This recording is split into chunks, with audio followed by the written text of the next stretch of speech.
Oh, yeah. Oh, you will? Better take it. Get me the waffle fries as well. You were doing the unforgivable voice. I did not return it, but... Oh, I didn't.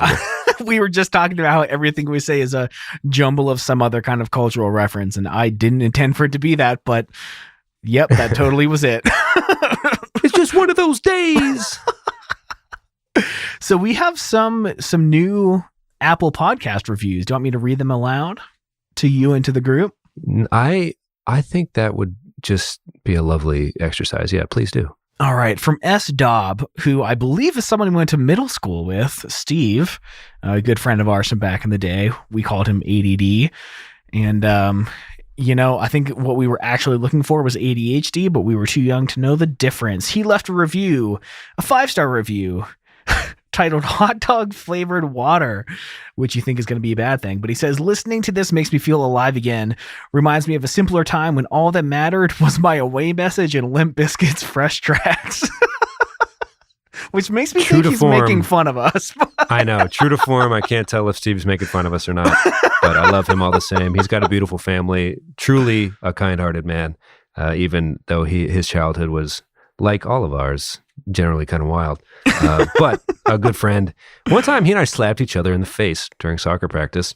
And then we looked at each other, and instead of continuing to fight, we just both took a lap because we knew that's what the coach was going to make us do. We were like, sorry, man. I don't know where that came from. We were just really frustrated for some reason. Anyway, Steve is a legend and a good guy. And again, beautiful family. Couldn't be happier for him. And that's a really nice review, unless he's making fun of us, and that's funny. I don't know, whatever. I think he's a good guy. I like Steve. So he used to read books to my brother and stuff, waiting to get rides to Little League games and stuff. So good man, that's Steve. Oh, wow. Okay. And then we have from APA25. I'm not sure who that is, but that's their Apple username. Left another 5-star review. Subject line, wonderful. Get this, Pat. Best podcast ever. These two are so fun and so real. I thought for sure when I read that one, I hadn't seen Steve's. I was like, wow, Tom keeps making burners and leaving reviews to try to get the reviews going, because that is just too pleasant of a thing. Which every time it's someone new, and that's not the case. But that is a very heartwarming situation. Making a burner Apple ID is so difficult. I promise you, I will never do that. Yeah, I don't think anybody remembers their Apple ID for their actual first account, because you're like, oh, I forgot I needed to know this whenever you have to update stuff. So the Yellow Dart 1104, which was a Homestarrunner reference. That was my nickname in soccer. And 1104 was my anniversary with the girlfriend I always mention. I wish I never dated for that long. The system is down. Yes.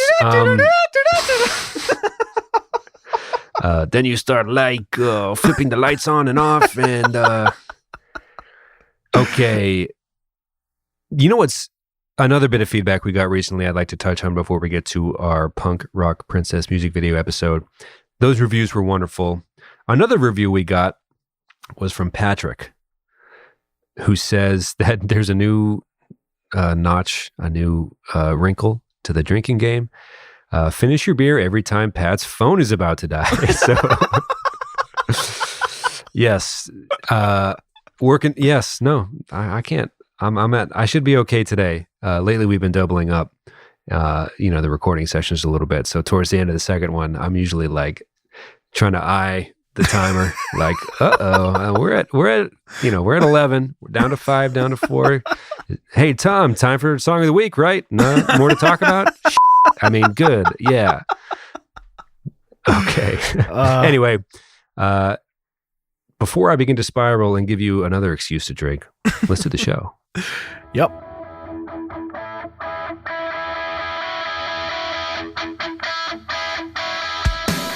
What is going on, everybody? I'm Tom. And I'm Pat. We're best friends, and you're listening to the Reminiscent Podcast. Pat, what do we got this week? It's just one of those days. At some point we are going to have to do that song, but I don't know if I agree. Today is just one of those days. I don't know. Yes. The episode a few weeks ago where you revealed some of like the day-to-day life for you and your wife, didn't mean for that to rhyme, but where you were talking about That Boy Was Me and it's just one of those days. I was like, I want to live in Tom's house and have him yell that at me while we're getting ready for something. Anyway, just very pleasant, very lovely. Your home seems like a loving environment, and I'm on board. Okay. It's a lot of walking around naked with the windows open and screaming 2000s lyrics. Not much has changed Right. for Tom, based on my experience of his life back when we were buds. Yeah, my only real take for the whole day is that this should have been track 1 on Leaving Through the Window. That's it. Did See we you even later, talk everybody. about what we're doing? Well, if you heard, yes, we did, I believe. Punk Rock Princess by Something Corporate. That's really my only take. I'm not even really kidding. I can't believe that this was track 2. Track 1 is such a freaking yawn that this album is almost perfect, and that's one of the reasons it is not. Anyway, we're not here to talk about the album overall, but it's a damn crime because this is one of the best pop punk choruses of the decade. We talked about that a little bit on the Skater Boy episode. Find me. I mean, this has to make anybody's top 3. I mean it. I like it. I'm liking it. I'm loving it, and I'm wanting some more of it. Quite frankly, Tom, what say you? Good in the neighborhood. Yeah, I hope the whole band was eating good in the neighborhood. They wrote a fine song, and then I hope they're having nice snacks in the music video for "Woke Up in a Car," where they're all not wearing socks and shoes and just like playing wiffle ball in the backyard and stuff, having a grand old time. Wiffle ball. Well, that's the wrong music video, but yeah, they're just playing around. I hope they are eating good in the neighborhood because they brought a lot of joy. It's a good album, and this is, in my heart, track 1, Punk Rock Princess, one of the best pop punk choruses in the decade. What say you? So, okay, we just did the Linkin Park episode last week, which we had already mentioned. Anyone that didn't hear it, we did an episode like a year ago that for some reason combined, what was it, Meteora and yeah, we were still trying to figure out the format of the show. We did an episode where we tried to compare A Fever You Can't Sweat Out with From Under the Core Tree, which are 2 records that we should do single episodes about. We didn't do either justice. We only did a couple. The other one made even less sense. It was Linkin Park and Something Corporate. Basically, we were trying to do like, hey, quick takeaways. Here's 5 things I have to say about an album I like. Here's 5 things Tom has to say about an album he likes. And the reason we did that is because Pat didn't know much about Linkin Park. I knew almost nothing about Something Corporate. So we were trying to like basically put too many episodes into one to both talk about bands that we loved. Bigger picture, we didn't think we'd last this long. So we were like, let's talk about 2 albums at once. We will not have to stretch this out at all because I do not foresee this going on for much longer. Fast forward. That did happen, and I'm happy about it. And I'm happy to dig a little bit deeper because the clothes he wears to the grimy club portrayed in this music video are fucking crazy. And I can't wait to talk about it. Yeah, let me say something real quick. So please do. Referencing the old episode and why we did it is because I didn't know this band. I knew the song Hurricane, which I forget why. I think James McCallion might have had it on a mix CD. And I didn't love it. It's definitely doesn't harness the same power as this song. And I just kind of wrote Something Corporate off as the band that wrote Hurricane. So I heard Punk Rock Princess for the first time last year. And we talk a lot about like when you're 12 and you hear, Dumpweed for the first time and you're like, I don't know how I feel this way, but I knew this song existed and I knew I was waiting for it and it makes sense. Or, we talk about that all the time, but like in reference to like 12-year-old us. I have not connected that deeply with new songs now that I'm like pushing 30, but Punk Rock Princess, heard it for the first time last summer. And it's one of those songs where it hit me so hard. I feel like it's been with me my entire life. And it gives me like these false memories of like, oh, this song was there for me that one time in high school. It just feels like it's ingrained in my DNA somehow, even though I heard it for the first time at 28. Yeah, I remember hearing Woke Up in a Car for the first time, and it's one of those songs, I talk about this on the show every once in a while, where it's like, I knew this song was out there. I'm so glad I found it, because this is hitting parts of my brain that it just fits. It's like a puzzle piece, I'm trying to think of past examples. Failure by Design by Brand New was one of them, for better or worse. Just stuff where you're like, man, I knew this I was like weirdly waiting for this to happen. And Simple Plan, a lot of that. Yeah. I remember going to the album, and other than the awful track one should have been Punk Rock Princess. Just kidding, it wasn't that bad. But you start to get into the album, you're like, oh wait, Punk Rock Princess might even be better. I don't even know want to choose. And then you end up near Cavanaugh Park and Hurricane, and you're just like, this has been an absolute motherfucking delight. I love this band. This album is incredible. I've been waiting for this my entire life. And there's just something about it, man. There's something about it that is exactly what the Hot Topic execs. I know we basically just blame all the corporate of the 2000s on Hot Topic. Really, they were just a store in the mall. But they're the evil record companies as well, I think, if you listen to our show, even though that obviously wasn't the case. But you think about the music video and the way this was framed and the words used in the chorus, instead of saying like, I'll cut my wrist and black my eyes, they say like, and if your hair gets darker. So it's like a much more palatable description of like a scene that might be a little edgier.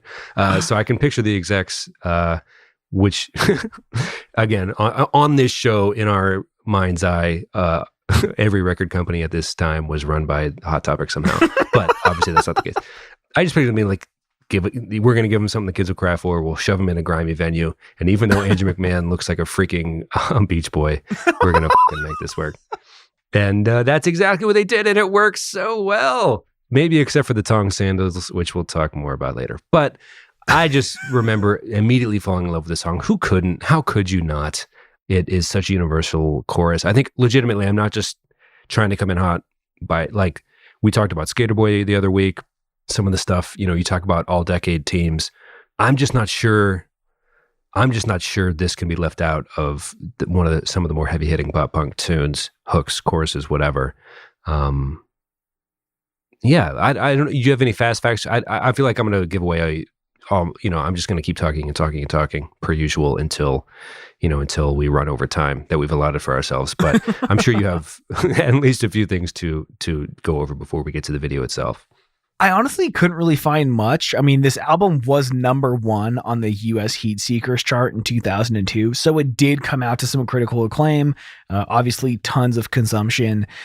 I was trying to find, we talked about Ocean Avenue being like the top 100 choruses of the 2000s. Like, I was actively searching for this chorus on a list somewhere, because this chorus fucking rips, dude. Like, how is this not top 10 on some reviewers list of best choruses of the 2000s? It is. Yeah. Oh. Like, it's not even a niche thing. Like, McMahon still has a career. He's still writing music with, I think it's The Wilderness or something like that. I saw him play at Bunbury in Cincinnati, which I may have mentioned on the show before. This would have been 2017, 2018-ish. And he was at the piano talking about, he writes songs about being in and around Ohio throughout his life. And he was really talkative and storyteller, in his middle age to the audience. But he wasn't old yet. He was spry as shit. He was jumping on blow-up flamingos in the audience and stuff. He was giving the people what they wanted. He was playing Punk Rock Princess, Woke Up in a Car, all that stuff. He was just there to put on a good show on that random afternoon in Cincinnati or whatever. And everyone was very grateful, like eternally grateful. I think I still have a picture on my phone where the flamingo almost hit me. It was like, it almost felt like a young concert experience, even though I was like 27 at the time. But yeah, just like, how can you root against him? With the Jack's Mannequin stuff, everything he's been through, he seems like a sweet man, I guess, right? I don't really know him, but of all the people in the scene that you have been written off, and rightfully so, it's just nice to be like, wow, this chorus still hits. Andrew McMahon seems like the dopest, and it's just a nice thing to revisit and listen to. That album is a nice thing to revisit. Doing this show is a pleasure because we get to kind of expand your own, like, there's stuff that's in our brains and everything we remember, but sometimes you fall into these traps of like only listening to a few albums in your like rotation. The rotation adjusts. But what I love doing the show, it's like, oh, I hadn't really done Leave Me Through the Window recently, and man, it's just nice. It's just really nice. I'll stop gushing aimlessly and just say that this video is it perfect? What do you say, Tom? Is this video perfect? Is it the perfect representation of a Fuse, what you would see on Fuse in 2006? Yes. Yeah. It's got all the elements that are popular of the genre. We talk about this every other week, where the loose storyline is people traveling to the concert where the song you're listening to is being performed. And there's a couple times where this has been done very well or in a somewhat unique way. And I think this one adds an element of like a, not just like a storyline, but like proper meaning on top of that. And I, last week on the Linkin Park episode, kept trying to reference the video and kept referencing this one because it is so like stuck in my head as if I were 14 watching this video, I would have just thought like, oh, that's fun. Wouldn't have tried to explore the deeper meaning. If we weren't doing this podcast, there are so many songs, so many lyrics, so many videos where I wouldn't have taken the time to explore the deeper meaning. I think this music video is honestly excellent, even with some of the weird pants and Fu Manchus and eyebrow rings, but it's a really, really killer music video. Well, it's almost like for our purposes in the show, you know, you look at In the End by Linkin Park, which is more new metal-y than emo, pop punk, whatever, but we try to cover the decade the best we can. You look at Newfound Glory, All Downhill From Here, kind of these world-building, crazy stuff that's a little zany. Yeah. And even the My Chemical Romance stuff, which is world-building, but done maybe more production value. Yeah. In the End, Helena, things like that. They're not exactly a snapshot in time, but this is a fucking grimy, tight, shoulder-to-shoulder show in 06 or whatever. You know what I mean? Did you get that sense just from like a show attendee standpoint? Are you kind of thankful that, well, A, is that accurate? And B, are you like, to me, I'm thankful like, oh yeah, this looks the part. This reminds me of, you know, I don't know, people wearing overly tight t-shirts, for example. Like one of the first shots is a band member wearing just a tight orange tee. We talked about it in Avril Lavigne. It was just like, right. It's not that crazy, but coming up and you're just like, yeah, man, that's fucking, you know, this is the execs were trying to portray it and they did it well. And this definitely feels the part. I don't know. Like, it's weird to get old enough for that to be nostalgic, but it's like, yeah, tight tees, man. Again, not an exciting memory, but it nonetheless scratches a certain itch. Well, let's also, if someone's listening to this in the year 2045, this is being recorded in the year 2020 in the midst of a pandemic with a quarantine where no one has been to a live performance in 9 months. Yes. That's so we're a good feeling point. A little extra nostalgic. That might explain it. Yes. You know, My Chemical Romance was supposed to be touring crazy this year. All these like up and coming emo revival 2010s acts. Yeah. I think Neck Deep just announced like a worldwide tour for next year, which is hopeful. Hopefully that happens and everything for everybody to go see them and things like that. But yeah, we are starved. So we're going to live vicariously through this. All the characters. The characters as they introduce them in the video, tight t-shirt, band member with aviators and a Fu Manchu. Oh, hell yeah. Aviators. I think we talked about it in the Simple Plan episode. Sunglasses have been on a wild ride. If you're listening in 2045, 2065, what have you, the 20-year journey sunglass culture went through from the year 2000 to the year 2020 was fucking crazy. There was a weird giant white frame era there for a minute. Aviators were just it for like a while. Like, yeah, the military ones, the ones you would associate with like aviators, right? Okay. So literally basically, okay, band dudes, tight tee, glasses, weird facial hair. These dudes are in bands. They're artists, whatever. This club has kind of a punky, you know, torn up past show flyer things on the walls. People are jumping. People are sweaty. People are sceney, wearing black and red and all that. And they're jumping and it's the whole thing. Nice riff coming in. And then Andrew McMahon with flowing locks of blonde hair and a nice sweater over a collared shirt just pops the fuck onto screen without a single given and looks nothing like the scene they've just set up for us in any way, shape, or form. He is the most rosy-cheeked, prep school-looking suburbanite. Anyway, you get the picture. He just jumps onto screen, floppy mop of blonde hair just covering his whole fucking face, singing, not giving us shit, and which, as we mentioned on the show before, might be the most punk thing of all. Like, I like these. Right. I like what I'm wearing, so I'm going to wear it. And he just, you know, it's kind of like we talk about Avril Lavigne in the Skater Boy video, popping onto that chair, and it was just like, it was just different. It's like he jumps into this grinding club wearing like a purple sweater, and it's like, who the is this guy? And then you're like, what is happening? But it's like, you're like, for me, consuming the band for the first time, seeing this imagery and everything, you're like, this is a fucking star, man. And then what's funniest is they keep, sorry, I'm talking into my hand, which is good podcast stuff. But they immediately cut to a girl who is not at the show, but will be throughout the video. She'll travel there. It's our, like, the punk rock princess, I guess. But we learn later she's not a love interest. She's just a future attendee of the show. She's in the suburbs, I guess, not near the show, at dinner with her parents, wearing pink and black and a fucking studded choker to dinner. Which brings me to my first question for you, Tom.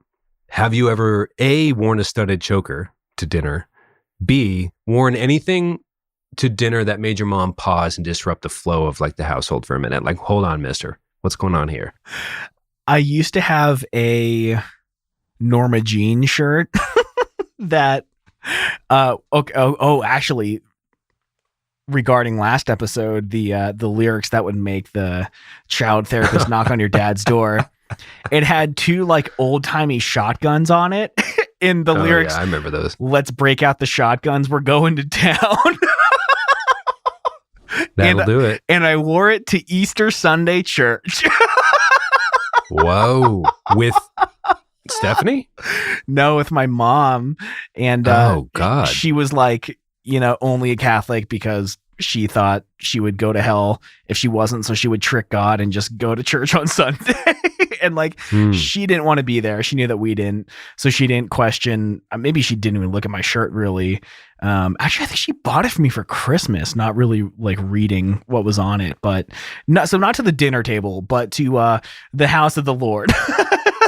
There you go. I wore that. I've always had mixed feelings about Norma Jean because obviously you listened to more, I guess, of the harder material than I did growing up. But I always thought, learning more about pop culture and the history, American pop culture history, whatever, it's a really good band name. But it sucks that it went to a band that I just didn't really give a shit about that much. But I remember you playing a cover, or you were trying to learn one of their songs. I'm like, what the hell note is that? You're like, no, it's supposed to sound awful. I'm like, okay, this is where we drift. The panic chord. The panic chord. Oh, how could one forget? Actually, I've got my guitar right next to me. Let me play it.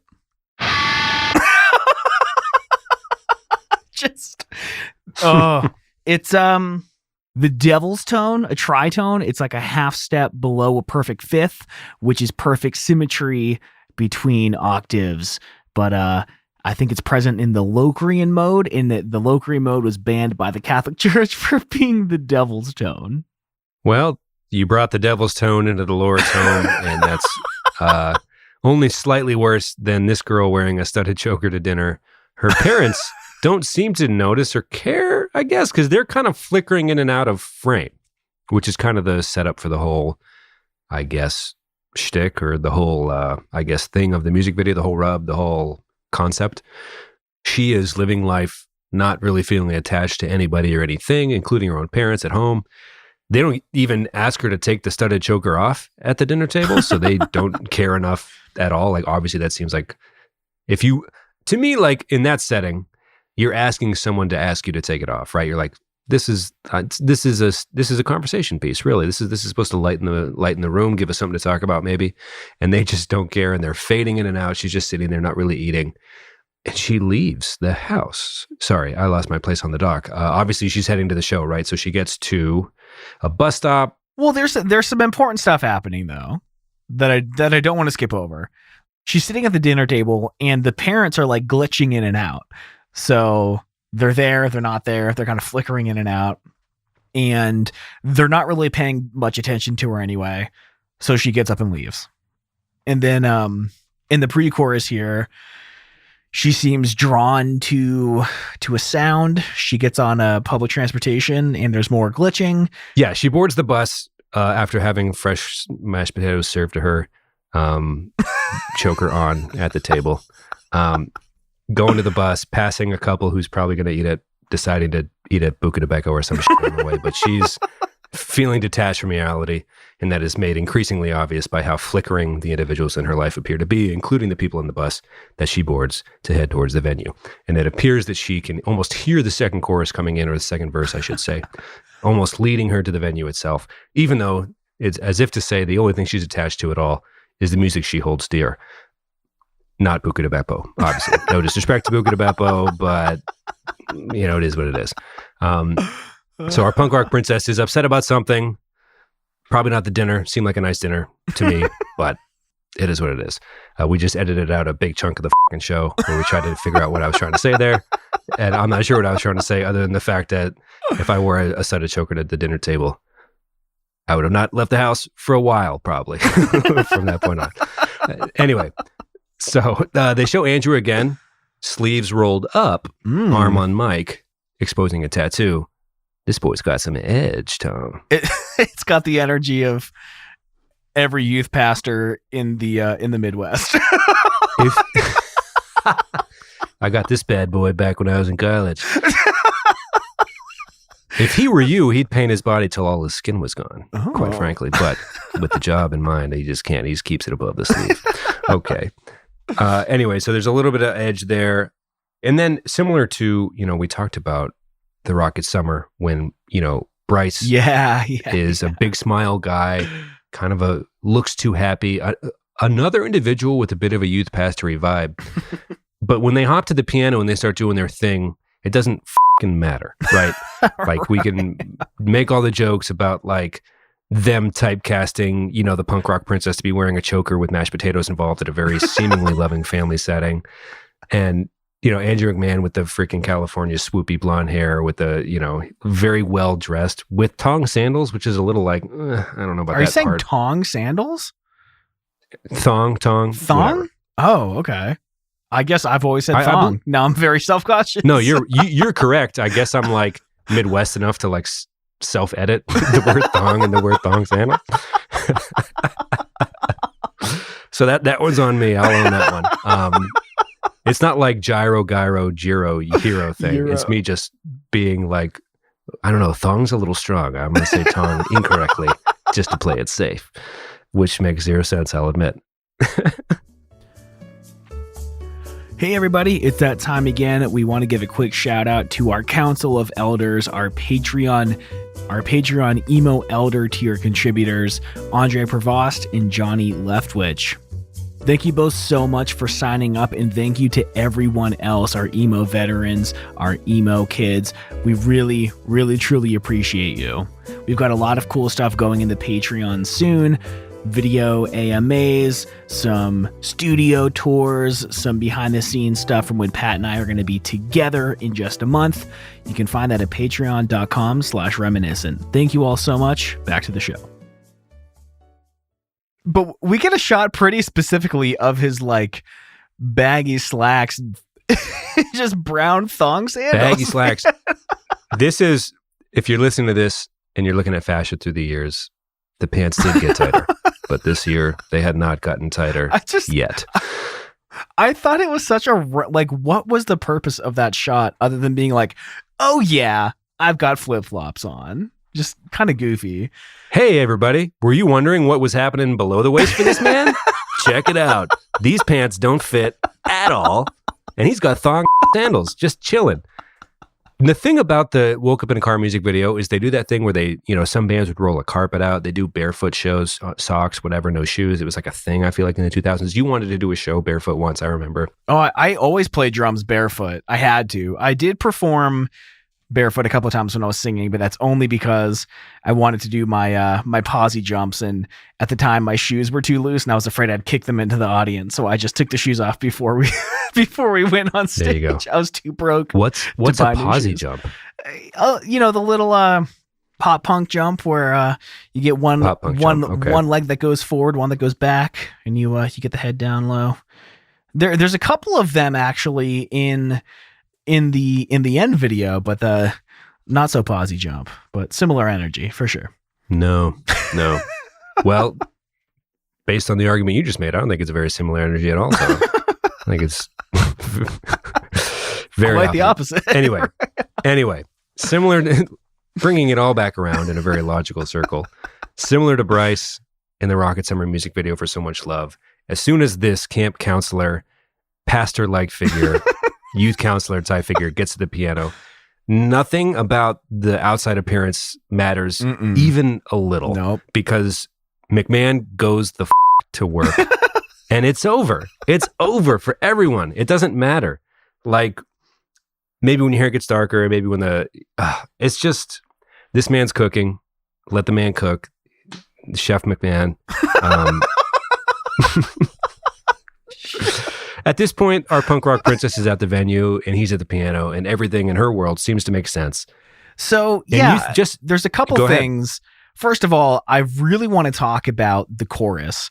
And again, talking about the Rocket Summer, like going against the typical thing of like, get to the chorus as soon as possible and hook them with it.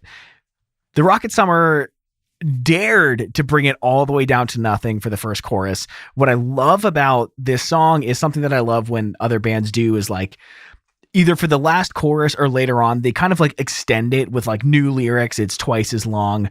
I love that the first time around in the chorus, they split it in half.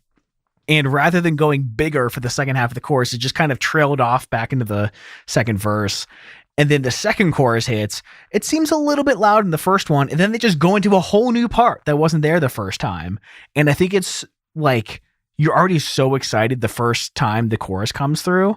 And you think you're just going to hear it again. And they surprise you with like a whole nother part. But she walks into the venue at that time and she cracks like the tiniest, like almost most hesitant smile. And I think it's fucking perfect because before, when it was like, okay, there's like glitching, what's happening? Is she not real? Are they not real? Who's kind of like the outcast here? Clearly it's the girl in the choker at the dinner table, but she cracks a smile and it's like, okay, so this is like the sanctuary. This is where she feels like herself. I can super fucking relate to that as like the kid that lived for the weekends, borrowing my mom's car to drive 20 miles to the closest music venue, seeing people I only saw at shows, and just like I could suffer the other 6 days a week for that one night at the Edinburgh hangout with my friends at shows that looked very similar to this. I love the smile. I love that tiny little smile so much. Yeah, you say this on the show before, but you know, to quote you, like that's a big can relate for me on that one. Right. Does this look like a show you've been to / I mean, you kind of answered that question already. I'm just kind of reading over the notes, but are there flaws in the setup other than the disregard for probably the fire department's recommended capacity? Are they overselling some of this for the scene? You know, is Fuse or the Hot Topic execs getting it right, trying to portray a 2006 CE punk scene? I feel like for energy, there's been a couple shows that I feel like really harness that much. The first time I saw 4 Year Strong, when Rise or Die Trying had like just come out, the place went just erupted. The first time I saw The Story So Far, right after Under Soil and Dirt came out, the place got shut down. And they still finished their whole set with no power to the stage while they were blasting other music over the PA speakers. And like everyone was just like those cartoon scenes where a dog and a cat are fighting and you just see like the dust and a couple hands and legs sticking out. That's what the pit looked like. Show. It was pound signs nuts. And at signs. And, it was absolutely nuts. And when we first moved to Denver, I saw Moose Blood right after Blush came out. And the place was like a different energy than The Story So Far, of course, but the place just like you could feel the ground shaking. And I feel like I've been at this show before, and especially like having just moved to Denver, being a little nervous about what was going to happen, how I was going to like it. I felt very at home with these people, and that would, of course, quickly fade. But also, that Story So Far show, I was not going to go. I was very depressed. A girl just broke up with me. And a friend of mine who I met at a show was like, get your sad, sappy ass out of bed. Come to Vienna. We're going to go to the show together. And I felt I was on the metro, just like, I don't want to go. I don't want to do this. And then I showed up, The Story So Far played, and it was like everything just felt right. So I've definitely lived this music video many times. And that over. Checks out. With people begging you to do that you don't want to do. I know. That's the first time I heard of Story So Far. And like, they're one of my favorite bands to this day because some kid just would not let it go. They knew what was best for me and they wouldn't let it go. Yes. There you go. I'm the luckiest dude Thankful in the to world. the Sherpas. There you go. Despite being at the back of the room when she enters the venue, she, instead of doing the old, I'm going to sit back with my arms crossed for a couple songs move, Yeah. she starts to jump right away, which I think is indeed a power move. Thoughts on entering a venue and immediately just getting right in on the dancing, getting into the movement, getting into the room, feeling the, the whole energy of the whole place. It's her sanctuary, man. I don't think she has any other choice. Hey, there you go. It's definitely not the common thing you see, especially from people in the back, but she made her way there. She's been waiting for this moment, man. She's taking full advantage. I don't know if I would have the balls to just walk into a venue, especially an empty one, in the back and just like start fucking raging, but she's in it, man. You do. That is, you would. That is you to a T. I'm going to have Maybe to me stop at 21. you right there. Yeah. Again, not with the use of drugs or alcohol. If you listen to the show, you know that Tom is a straight edge boy, but he throws down in terms of just body energy and sweat. He leaves it out there to his credit. He's a wonderful companion to have at a show. Thanks, Pat. You mentioned the orchestra. Like there's a little bit of production value on the album that I think, can be said for a lot of the songs on the record, but a little bit of instrumental, a little bit of help. They get a little bit of help here to set the mood, set the tone. I don't know, but it obviously works. But if you're not looking for it, maybe you're not hearing it as much. How did it hit you from an audio production standpoint? Well, okay. Again, I first heard the song a few years ago. I'm already deep into like wanting, producing music and wanting to do more of it. So trying to notice as many details as I can to try to implement it into my own music. And the first thing, right? Half of the chorus. You wouldn't know that the first time you hear it. Second time through, you get twice as much chorus. You're like, oh, how could it possibly get better? Out of the bridge into the third chorus, this huge orchestra swell, a whole like 50-part string section comes in, and it's like very almost too beautiful and like Disney princess-esque like swelling and all these movements into it. But I think it really like I don't know, man. Can I stop you right there? The fact that you refer to it as swelling makes me think you're like a sexually frustrated principal in a 90s teen rom-com where she's writing a fake romance book in her spare time on her work computer. She's like, swelling. I don't need teens going to dances and, swelling. Anyway, that's just, your use of that word made me think of that. No. Which is really just a scene from 10 Things I Hate About You. But anyway, I just... But the core or the symphony kind of comes out of nowhere. But I dig it, man. Like, again, it hits. You, like you said, like, is it too Disney princess or swelly? But no, it's like, I am fucking loving this song now. My life is different. Yeah. I mean, it's almost like very parallel to like what Andrew McMahon's wearing. And it doesn't matter because like, it doesn't matter. It stands on its own. Like in this song, anything goes. Well, it's that I think good. I think the music video is really good. Mostly what it does best is it's a snapshot in time. The second thing it does is express how I think you and I both feel when you start to hear those things, because during the bridge, there's a non-person who plays the punk rock princess moment where there's just a different girl in the crowd. There's boys and girls and whoever, but she's getting thrown up in the while crowd surfing, and she's even experiencing the glitching. So now everyone in the room, you're starting to realize, is just totally lost, swept up in this sandal wearing weirdo's majesty, magicry. Anyway, he's spinning a fucking classic here. Like, this is the best thing that could be happening anywhere in the world right here in this moment. Strings or not, it's all happening. Like, she's floating in the air, literally doesn't even see or feel the people tossing her. Right. Like, everyone in the room is just totally taken by how fucking amazing the chorus is and how good this song is and how good of a songwriter McMahon is, regardless of wardrobe. And I think the music video captures that really well. Like, you think it's a device for the girl, and you think she's going to find McMahon and they're going to fall in love. And it's like, oh, there's a love interest. This seems like, in the 2000s, not a ton of music videos passed the Bechdel test, et cetera, et cetera. Sure, but, sure. Not that they would or should, or, there's only 3.5 minutes and most of it's covered by music. You get what I'm trying to say, though. But she doesn't. That's not the case. She gets there and she realizes everyone there is the same as her, kind of, maybe, is what my interpretation was. Like, man, this chorus is so good and we're all lost in it. We're all just bouncing the around joyously because McMahon's at a piano doing his thing. Chef McMahon cooking it up. And it's just the best. Give me more strings. It is magical. Like I don't think the Disney princess comparisons are, it literally is a song about a punk rock princess. You know what I mean? So it is maybe the melding of those two worlds. You know what I mean? Yeah. So like, meld it up, mix it up, cook it, bam. Weird, didn't mean to take it to, what's that chef's name? Tom? Admiral Lagasse. Admiral Lagasse. You got me. I haven't quoted him since then, probably. But bam, indeed. Bam, we're cooking it up. And yeah, that's how I feel. I think it portrays how anybody, it's just how good and how into it and how lost in this album you can get. Yeah, I mean, I think it's a really... It took a while for the concept to like fully develop, and it could go in a lot of different directions. But once you see her like enter the room and it's empty, but a couple other people keep glitching in and out until the room is full of people glitching in and out. And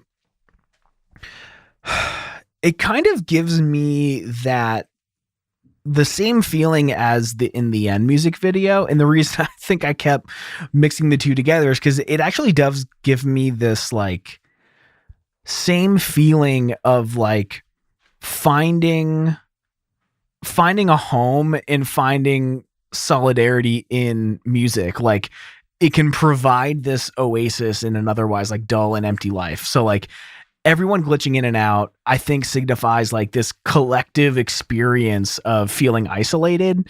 And, it makes me think of like talking about Simple Plan, is this a Windows Up kind of song? And everyone at the red light blasting the song, but afraid to admit it. Like, to me, it kind of feels like there's like some irony that all these kids are like depressed and they feel alone. They feel like no one understands them, but they're all feeling depressed and alone together. Like it's this collective thing that no one really understands. They are a group. They're experiencing it together. And at that show, like these people can be present. They can be themselves. They can feel alive, and they're all feeling it together finally for once, or just once every weekend. And I don't know, People man. keep telling me to watch The Social Dilemma on Netflix. I'm not going to watch it because I'm pretty sure what you just said is probably the point of that movie.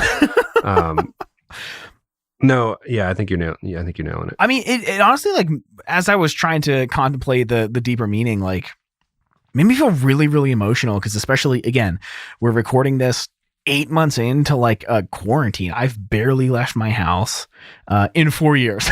So like well beyond the mandatory quarantine, but I could really, really use like a Story So Far show right now, or like something, literally anything, because it feels so isolating and it feels like I've lost this part of myself that made me who I am. And I don't want to just try to like reinvigorate some experience alone by turning my headphones up louder. I want to go to a physical space with people I know or don't know and experience something together, to like feel like I am glitched into whatever matrix this is at this show. This is the life that I really want to be living right now, and I'm doing it with other people.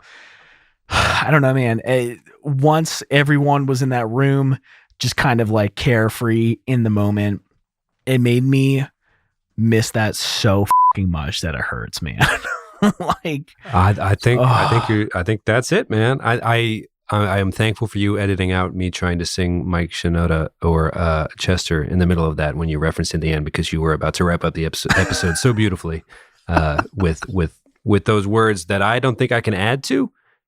I think that's it. That's the whole thing. Tweet at us at _reminiscent_FM. Any shows you'd love to see post-pandemic, favorite show memories, whatever. I think this video was kind of a weird watch for that reason. Man, what a feeling. You miss it. The only other thing I would add, super related, if you look close towards the end, Andrew McMahon has an eyebrow ring, so a little more edge. Just chalk one for the edge tally there. That's all. You have had to edit this episode a great deal if you've gotten to this point in the editing, Tom, so I appreciate all the work, because we have stumbled, fumbled, bumbled right the through this one. And I think we'll probably go to the post show and talk about how we are contemplating maybe camping at some point to at least get within 20 feet of each other, potentially, somewhere in Western North Carolina before the year's over. Yeah. But those plans are not finalized. But maybe we'll go to the post show and talk about that. Maybe not. Maybe we'll continue talking about Andrew McMahon, who is a spry, handsome, middle-aged bitch. He's got it. He's got the whole package. Whole package. Let's spry being part of that package. Let's give a song of the week, and then we'll head to the post show for our Patreon supporters. So what do you got for me this week? What do I have for you? For me. What do I have for you? Ask not what songs Let me tell you, Tom. You can do for me. Ask. It's not even like I want to delay, because I just want to tell you what I'm into. That's the whole thing about it. Is this isn't even some type of fucking game. Like, you think I'm scrolling through my phone right now, scrambling for a song of the week? Get bent. You think I'm doing the same exact thing right now, Pat? Tom, you can take those doubts.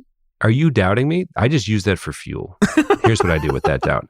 I bottle it up. I'm not going to forget. You see that chip on my shoulder? That's you. You're sitting there reminding me day in, day out. You got to grind. You got to get up. You got to take your bootstraps. You got to pull that pull yourself up. You got to fucking grind. Okay, boomer. I'll give you... You got to have a soundtrack to that grind. And the thing about the songs that I listen to is sometimes there's one I want to tell you guys about every week. And that's my song of the week. And that's the whole thought process that goes behind it, baby. That's the whole thing right there. You want to go first? I'll go first. So Forhill, one of my favorite electronic artists, put out a new song called Eventide with VIQ. I don't really know that artist, but electronic music producers, I think Forhill makes the best kind of music that he makes. I'm very excited to eat up literally anything that he creates. He's been in many songs of the week. I'm excited to give it a few more listens. Really into it. Yes. It seems like the Menzingers have a new album, From Exile.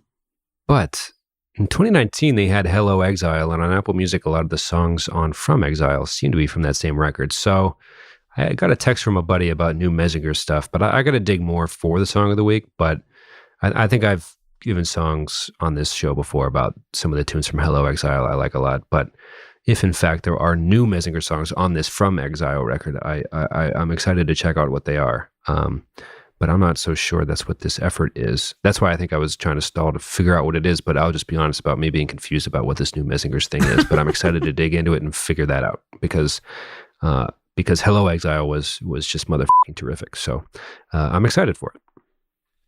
Was there a song of the week in there or no? Did I miss it? No, short answer is no. The Menzingers are cool. But, I'll give this. America, You're Freaking Me Out is track one off of this new one. But that was on Hello Exile. So that's what's kind of confusing me about this. But we'll do that or High School Friend. Either way. Both are the mood. All right. Well, cool, man. See you in the post show. Love you all. Love you for listening. Thank you. And you can find the show notes for this episode at reminiscentpodcast.com/episode/193. And you can head over to the post show at patreon.com/reminiscent. And hit us up on Twitter at _reminiscentfm. And I love you, Pat. Talk to you all later. Love you, Tom. Bye, everybody. Hey everybody, thank you so much for listening to this super ridiculous episode about a really great song and honestly an even better music video. You can check out the show notes for this episode at reminiscentpodcast.com/episode/193. Hit us up on Twitter. This is the best part of the show at _reminiscentfm. And you can find our Patreon, the post show, and other videos and photos at patreon.com/reminiscent. Thank you all so much. We love you. We'll talk to you next week. Bye, everyone.